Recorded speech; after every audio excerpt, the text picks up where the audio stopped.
This is the book Hostage Lands by Douglas Bond. My kids need to read this for school, and we've just gotten back from camp, and I have no voice, but it needs to be done. And sometimes listening to books is easier than sitting down and reading them, especially when you have a learning disorder. So I'm going to read through this as I walk my dog. Dead words. Of arms and the man I sing, intoned the teacher. Red blotches of exhilaration glowing on her cheeks.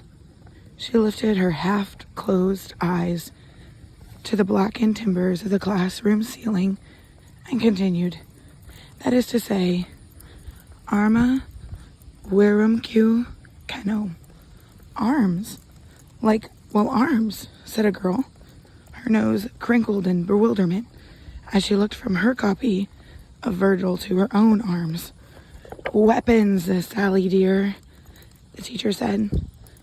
Miss Klitsa, blinking rapidly, her bony knuckles turning white as she steadied herself with a grip on her lecterns. Swords, spears, catapults, tools of warfare. Now then, if I may recommence. Quoque qua primus ab oris Italum fato. Hey, I'm getting it. I'm really getting it, said Sally. That'd be something about a fat Italian, right? Snorts of laughter erupted throughout the classroom. Miss Klitsa blanched as if someone had slapped her eyes fluttering at the class over her half-rimmed glasses. She blew her nose again and began again. Neil Perkins watched every gesture of the recitation from his desk at the north corner of the classroom.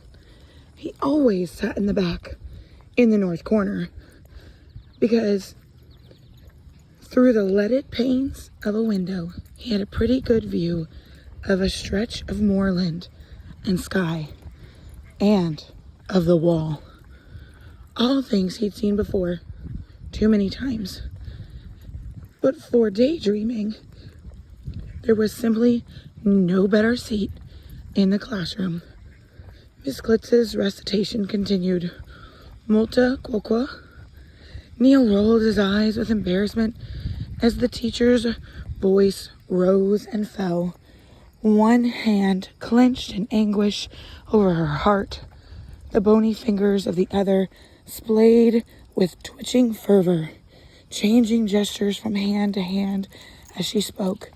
He frequently asked himself at times like these, why did Holt Whistle Grammar School, crammed up against an old pile of rocks in the north of England, why did the students from this hole-in-the-wall place have to have a teacher like Miss Klitsa? Miss Klitsa was not normal. What else of a boy of 15 was to conclude about a 60-something-year-old spinster with hair so red it made your eyes bloodshot from looking at it? Worse yet, the curly mass seemed to spew from her head like molten lava from a volcano.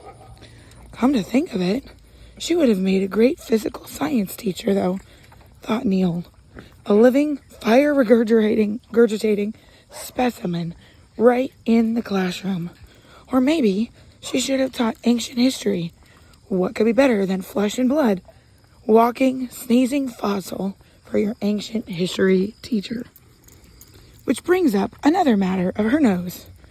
Neil's mother had tried to explain about chronic sinus difficulties and post-nasal drip, but never to the effect of producing in her son an ounce of sympathy for the poor woman's condition.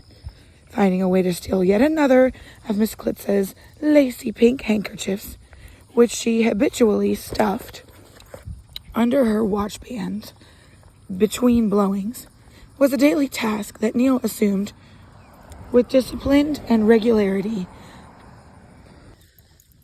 Good days, he succeeded. Bad days, he failed. To date, his collection of pink hankies numbered 34. 34 good days out of 45 school days. He had to admit was decidedly above average. And there were other things about Miss Klitza, like her tricycle. Neil found it difficult, in the extreme, to take seriously a teacher who pedaled a giant-sized tricycle. Its pink paint, chalky with age, its ancient basket, huge enough to haul large dressed stones or a month's supply of coal. Every morning, every evening, in nearly all weathers, Miss Klitza hiked up her skirts and hoisted herself into the driver's seat of that rattletrap piece of junk. She sometimes even rode in the rain, pedaling along with an unfurled umbrella. The thing was so old that Neil imagined that Iron Age Celts probably rode tricycles like Miss Klitza. Maybe they'd found some buried in the peat at the digs in Vindolanda. He'd have to ask about it. Miss Klitza's voice had switched back to English. She often broke in to explain something she thought was interesting. Though Neil rarely did. Some say Virgil wrote on papyrus, but he might just as well have written on thin wooden tablets, such as this, she said, holding up what looked like a flat sheet of wood, a bit smaller than a sheet of paper. Then, dipping a stylus in ink, such as this, she held up a tapered bronze pen-like thing. He would set down his incomparable verse, which we now resume reading. Hic Ilias Arma. Neil turned from the window and looked hard at the teacher. Odd, as she was in nearly every other way, he mused. It was her interest. No, interest would not do. Her obsession with Roman stuff, like tablets and that stylus, that made her the oddest. Of course, there was the language itself. She was, after all, a Latin teacher, but she was obsessed. It was as if she came under its power. I just realized that the screen was kind of blurry, so I'm not going to even try to look at the book while I'm walking. You can just see my lovely dog while I read. Neil watched her closely. Here it comes, he thought. That ecstatic gazing past the students in her classroom, that transported tone in her voice, that relaxed wonder that caused her cheeks to sag. She's gone, said Neil to himself. It's 2,000 years ago and she's in Rome. He sighed and he turned back to his window and to the wall. Or, she's marching back there. Suddenly, he felt a lurching coming from his inside. He often got these overwhelming urges to break out laughing. He could just see Miss Klitza, her hair groping in the breeze from underneath her helmet, marching along in those lobster-backed armor and one of those skimpy red kilt thingies that Roman legionnaires used to wear. Her knobby knees. Oh, and a polka-dotted leopard skin over her bony shoulders. Clamping his fingers over his lips and his nose, desperate to smother the laughter, he felt like his eyes might pop out with the pressure. Though the ridiculous old woman often had this effect on him, Neil did find himself at other times of extreme weakness, temporarily arrested by her passion for all things Roman. She would raise a bony fist, throw back her head with a shake that made her hair waggle wildly, then sniffle convulsively and shout, "Strength and honor!" Though for the most part, he couldn't help but thinking of Miss Klitza as stark, staring, foaming at the mouth, certifiably bonkers. He had to give the old girl this much. She had enthusiasm. Miss Klitza paused in her recitation of Virgil and began describing an ancient battle waged on nearby Hadrian's wall. Painted Caledonians charging madly into the disciplined ranks of the Roman legion, and Neil found himself firmly against his will, transported with her. What am I doing? He thought. And an irritated shake of his head happened. The fit passed, and he resumed thinking of Miss Klitza as well. Miss Klitza, demented, certifiable, and obsolete as an old Roman sandal. He turned again to his window. Neil studied the sharp outline of the ancient stone wall undulating atop the ridge. Of course, he didn't share Miss Klitza's mania for all things Roman. He figured she hadn't had a real rival in that department since something before AD 476. But he had to admit, there were times when he wondered about who laid those stones and what they were thinking about as they did it, or about the great battles that Miss Klitza described, waged right here. He could almost hear one, the clash of swords and shield, the hail of arrows and spears, the thunder of hooves from the cavalry, the cries of anguish and terror, the spilled blood, right there, on those stones. That was all pretty interesting. Again, Miss Klitza's voice drifted into his thoughts, babbling away in Latin now. He'd had more than enough for today, and suddenly he had an idea.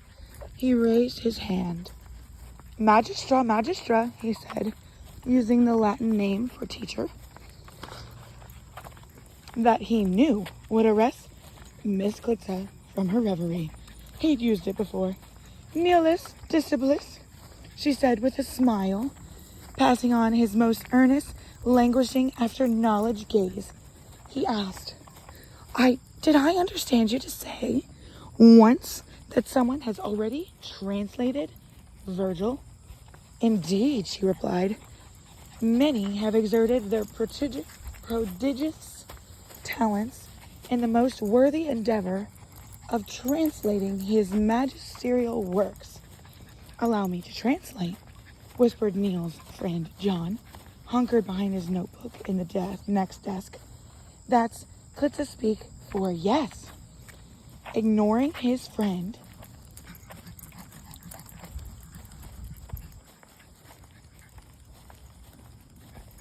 Neil racked his brain for a suitable reply to Miss Klitza. Astonishing, he said. Snorts of muted laughter rose from the class. Miss Klitza didn't seem to notice. Moreover, one is safe in asserting, she continued, the bony fingers of her hand steepled in contemplation, that all the known classics of the Roman world, Julius Caesar, Virgil, Horace, Marcus Aurelius, all have made their way, at times a halting way. Nevertheless, they have made their way into, here she broke off with a frown. Her hands fell limp at her sides, her voice flattened to a monotone, into modern English. All of them?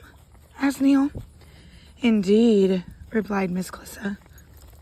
John leaned closer. Now for the kill, mate, he whispered, his lips not moving. Yet you still teach us Latin? Observed Neil. Naturally, she replied, recoiling, as if to do otherwise was akin with withholding the benefits of good hygiene from her students.